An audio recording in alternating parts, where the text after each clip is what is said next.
Alright, quick disclaimer, I'm not sponsored by any of the gifts I'm about to show you, plus all the links to whatever I'm about to talk about are in the description below, so without any further announcements, cue that poorly drawn intro, and let's do this thing. Heyo, and welcome to another episode of Drew's News Live, the weirdest but only news broadcast on your YouTube feed, bringing you dining, robotics, entertainment, world, and sports news, all within the time it takes to rage quit a video game. What? Very competitive. Bad at video games. Let's jump straight into dining news. In dining news, with most restaurants and in-dining options closed for now or suspended, you've probably been ordering out or getting delivery from an app like Postmates, DoorDash, Uber Eats. There's probably like 10 more I'm missing, but yeah, you get the point. And for those of you who haven't and actually go and pick up your food, shut up, this segment's about food delivery app success in the pandemic. So after I ordered my 10th consecutive week of boba on Postmates, I was like, damn, I give a lot of money to Postmates.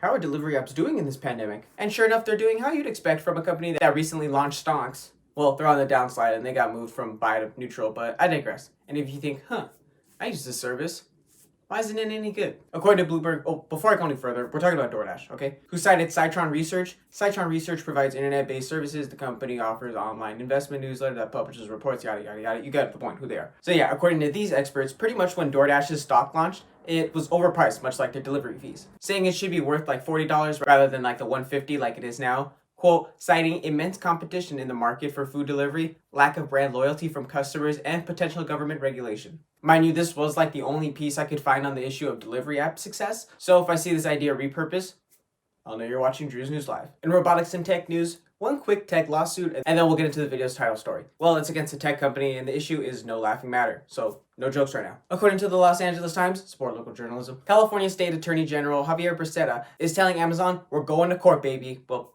soon. Making the online retail giant, quote, cooperate with a months-long investigation into whether the company is doing enough to protect its workers from the coronavirus. You know how Pineapple Express started with Seth Rogen serving people? That's what's going to happen to Jeff Bezos or whoever runs the Amazon facilities in California if they keep not being cooperative. Yeah, that came out how I wanted it. While Amazon says it's doing enough, providing on-site testing for employees, providing PPE, and investing in equipment and technology, they're puzzled as to why the Attorney General's office would make them want to answer for their practices so suddenly. There's definitely more to this story, like Amazon being able to eat fines and stay open while small businesses and grocery stores have to shut down, but all sources are linked below. Alright, if you haven't bought gifts yet, don't fear, Andrew's here, with 5 of the weirdest and kind of useful gifts I could find. Googling weirdest gifts of 2020. Number 1, for you Switch users, I got screen covers for you since you have those nasty fingers. Number 2, I got scented forks, which, if I had to ask why, I put it on the list. Number 3, a Hush Me, Daddy, which is for that silly aunt or uncle who makes a fake phone call because they don't want to keep their mask on in public.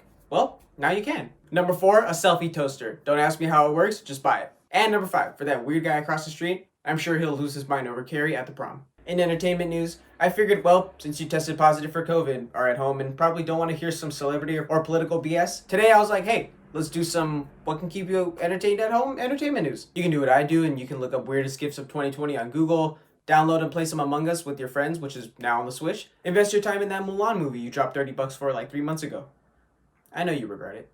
You should be ashamed of yourself. Invest in an Arrow Garden, which, I don't know about you, but hiring person, whoever's watching this, I'd like to dive into how they make this beyond a company video they prepared. Yeah, you can play some Animal Crossing, maybe fantasize about what you're getting for Christmas, or if all else fails, just sleep until the new year. Because you know what they say, there's always next year. In world news, with French Prime Minister Emmanuel Macron testing positive for COVID-19, I realized, damn, no one's safe from this virus. Like, it was different when Trump got it, because he was like vaguely inviting it in despite guidance from his department. And anyways, shout out the Hindustan Times for answering my question of which world leaders so far had the virus, with Trump, Macron, UK's Boris Johnson, Brazil's Jair Bolsonaro, and Russian Prime Minister Mikhail Mishustin, all making the list so far. While news of Trump's positive test was met with American prayers and wishes, I don't think anyone was like, oh my god, the world's gonna end. Like, he was in and out of the hospital in 3 days and back to his old Trump BS. But since Macron is the latest leader to test positive and he forced other EU leaders into isolation, what does this mean?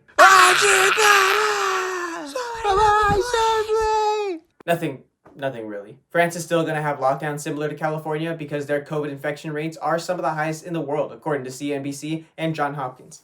And as far as leaders go, French Prime Minister Jean Castex, Spanish Prime Minister Pedro Sanchez, Portuguese Prime Minister Antonio Costa, and European Council President Charles Michel say they will all go into a 7-day quarantine because they were in contact with Macron in recent days. I'm not sure who's underneath those people in leadership who could possibly take the reins for the time being, but But dang, I'm just giving out news ideas for free. Wrapping up with sports news, I'm not sure what any of you have heard about the Rose Bowl, but I'm here to tell you it's here to stay, according to CBS and the college football playoff officials. Plus, at the time of recording, it's listed on the Athletic series of college football games and will serve as a playoff game towards the college football championship game. The only downside is that under current virus orders, the game will not be played with any spectators, which is a loss David Eads, executive director and CEO of the Pasadena Tournament of Roses, shared with the families and fans. But hey, at least it's going to be a great game carrying on an over 101-year tradition. In other sports news, 21 days of football is upon us, and for my not Premier League viewers, this is one of the best times of the year in soccer. Not only is it the time Premier League stuffed the games that didn't play or have yet to be played in with the games that have already been scheduled, it's just a great time of year. Christmas is right around the corner. Plus, so far, Liverpool beat Tottenham, or number 2 beat number 1, making them number 1. And Arsenal continues to stumble around like a senile old man. They're like your grandparents trying to show the neighborhood kids how to skateboard.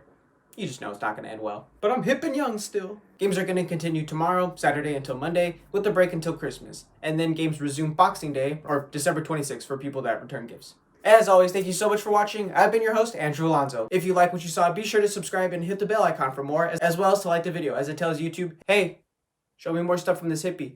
I got a new podcast episode up on SoundCloud breaking down last week's headlines in simple satirical ways, which I also tweeted about on my Twitter account, @DrewsNewsLive, so go follow me on both. Someone please hire me. I got some bologna sandwiches grilling, so I'll see y'all next time.